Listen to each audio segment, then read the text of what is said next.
Returning to our story, it's September 11th, 2012. The attack on the U.S. consulate in Benghazi is underway.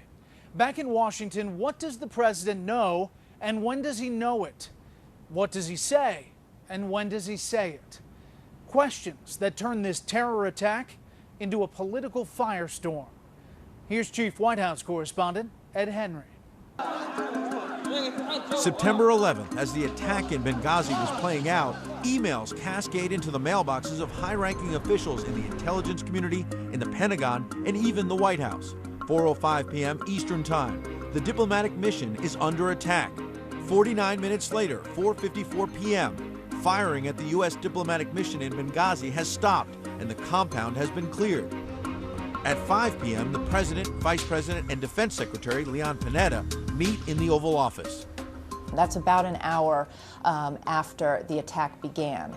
At that time, they would have had a drone and a video feed from a drone being fed back to Washington. Fox News national security correspondent Jennifer Griffin. The problem is, don't forget that video from a drone, it's taken from an incredible distance. You don't have clarity as to who's who on the ground. You see figures moving. It's hard to tell friendly from foe. 6:07 p.m. Another email states that a terror group with ties to Al-Qaeda claimed responsibility on Facebook and Twitter. Administration officials later say a posting on social media is not in and of itself evidence. 11:57 p.m. Another chilling email. Subject line, Benghazi shelter location also under attack. The next morning, September 12th, President Obama addresses the nation from the Rose Garden, and what he says or doesn't say will become a hotly debated issue over the next days and weeks. Since our founding, the United States has been a nation that respects all faiths. We reject all efforts to denigrate the religious beliefs of others. But there is absolutely no justification to this type of senseless violence. With those words, the president seems to be saying Ambassador Chris Stevens and 3 other Americans were killed in a spontaneous riot over that anti-Mohammed internet video and not a planned terror attack.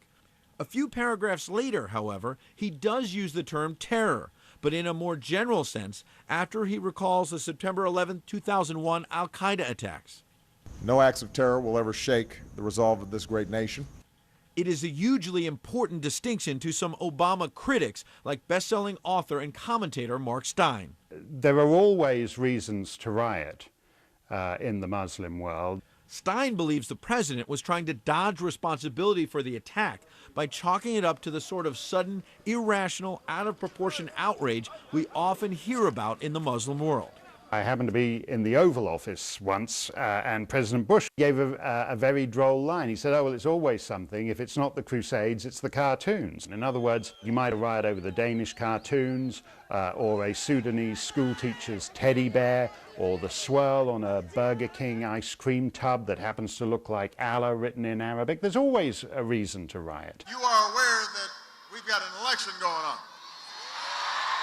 That afternoon, the president leaves for a campaign trip to Las Vegas. The President of the United States did not postpone a campaign event, even though we had been hit. I said at the time, I thought that was the biggest political strategic mistake of the Obama campaign. Dana Perino was the White House press secretary for the George W. Bush administration. She's now a Fox News host. Just imagine if he would have said, as commander-in-chief, it is important for me to stay back here at the White House. Just imagine, everybody thought, wow, how responsible. Once the president had made his statement, I'm not sure what he should have done. Democrat Eleanor Holmes Norton represents the District of Columbia. Are we supposed to sit in mourning for several days and not go about our daily business? September 13th, Secretary of State Hillary Clinton suggests the attack was just a spontaneous demonstration about the anti-Islam video. There is no justification, none at all, for responding to this video with violence. White House Press Secretary Jay Carney explicitly blames the video the next day. These protests were in reaction to a video. We have no information to suggest that it was a pre-planned attack. And later that day, at the transfer of remains ceremony at Joint Base Andrews, Clinton talks again about the video. We've seen rage and violence directed at American embassies over an awful internet video that we had nothing to do with. The father of one of those killed later tells Fox News Clinton told him personally they were going to arrest and prosecute the producer of the video.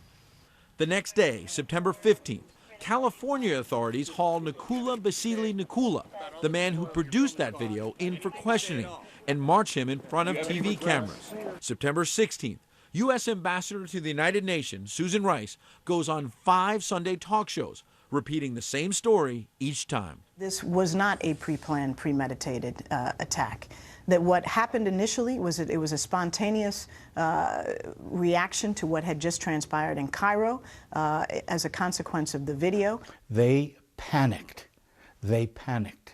Former White House Chief of Staff John Sununu is now a senior advisor to Republican Mitt Romney's campaign. This is purely a political reaction in a White House that had prepared itself to establish a narrative of a president getting rid of the threat of terrorism, using the death of bin Laden to focus on that, and waking up one morning and finding out that terrorism on 9/11 of this year was back full-fledged and even killing a U.S. ambassador.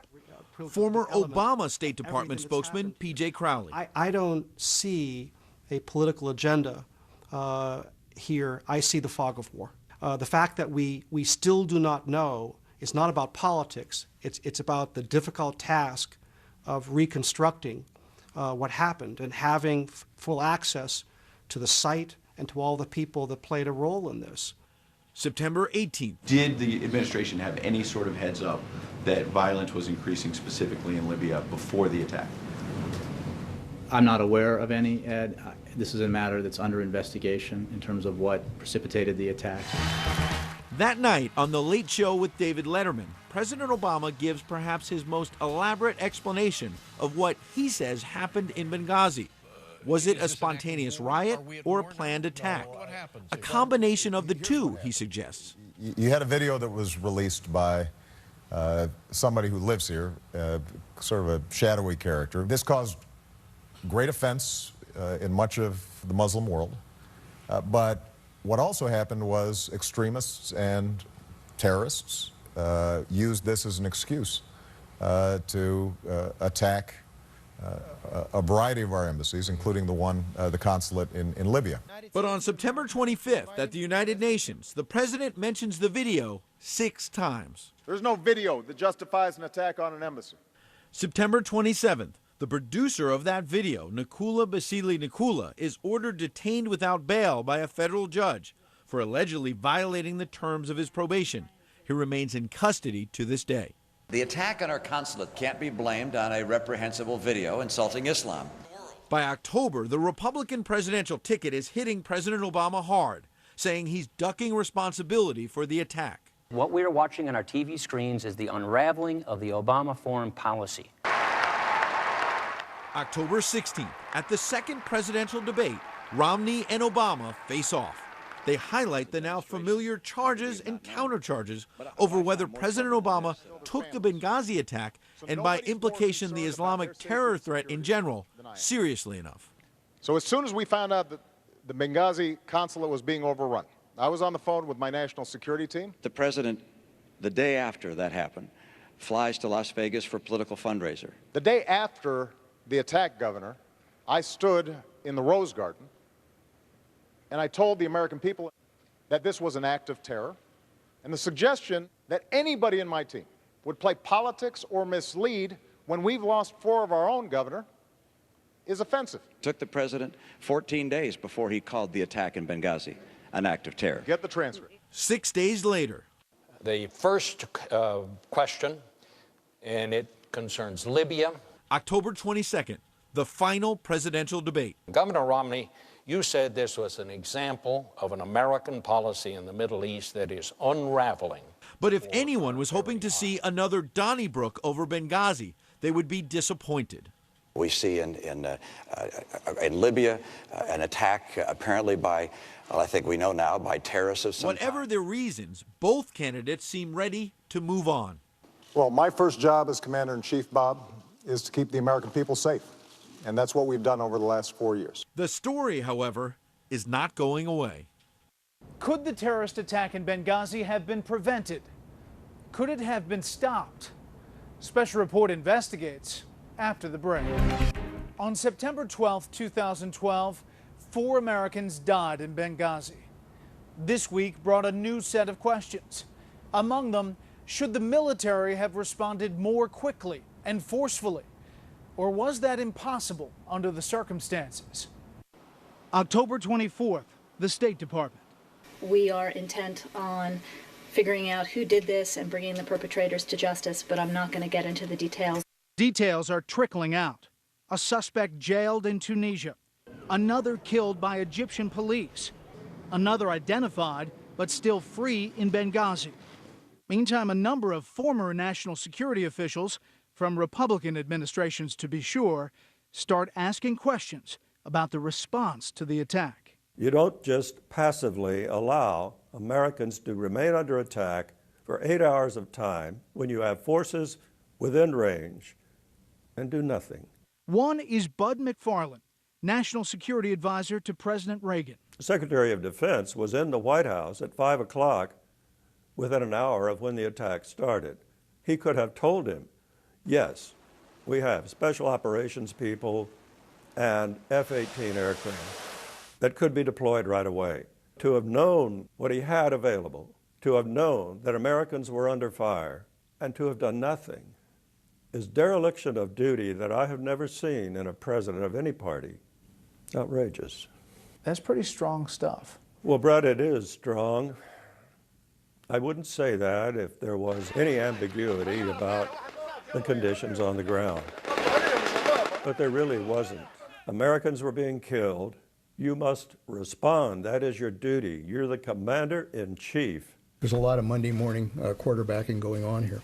October 25th, Defense Secretary Leon Panetta responds to the growing chorus of criticism. Basic principle is that you don't deploy forces into harm's way without knowing what's going on, without having some real-time information about what's taking place. Panetta declined our request for an interview. So did National Security Advisor Tom Donilon. Mr. Donilon with Fox News, would you be willing to answer some questions about Benghazi, please? Good morning, guys. Why don't you get me off the call? In fact, a Special Reports investigates interview request for any White House official went unanswered. We're not Harry Potter. We're all of a sudden with a wand we can appear in Libya suddenly. So we turn to former Congressman Joe Sestak, a Pennsylvania Democrat who's also a retired 3-star admiral. The F-16s and the Special Forces and the Navy destroyers were in the neighborhood for Benghazi. But the logistics there, in order to have people from the airfield, if they're coming in to transport, move them over there. You have a whole scheme of things to work through.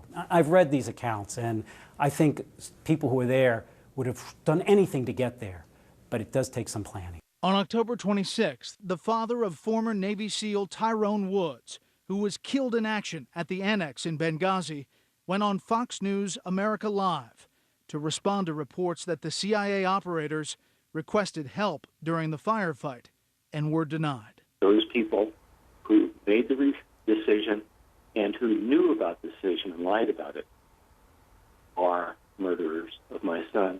And then President Obama does an interview with a local Denver reporter. Were they denied requests for help during the attack? Well, we are finding out exactly what happened. I guarantee you that everybody in the State Department, our military, CIA, you name it, had #1 priority making sure that people were safe. These are our folks. I find it astounding. I find it a lack of leadership. Republican Senator John McCain says the military should have been prepared to respond long ago. Why in the world, after 2 previous attacks on the embassy, with deteriorating security, even the alarms being sounded by the ambassador, on September 11th, why wouldn't we have our forces on an alert status so that they could respond? You think the White House is covering something up? I think they're either grossly incompetent or covering up, and I don't know which is worse. In the 2008 Democratic primary, candidate Hillary Clinton famously ran her 3 a.m. ad. Its message was simple. Late at night, when the rest of us are safely asleep, it's the president who gets the call when a crisis erupts in the world, and it's the president who must decide what to do. It's impossible to know what would have happened in Libya if we'd done things differently. It seems painfully clear, though, that not enough was done before, during, or after the attack in Benghazi to make us truly feel safe in this dangerous world. That's our program. I'm Bret Baier.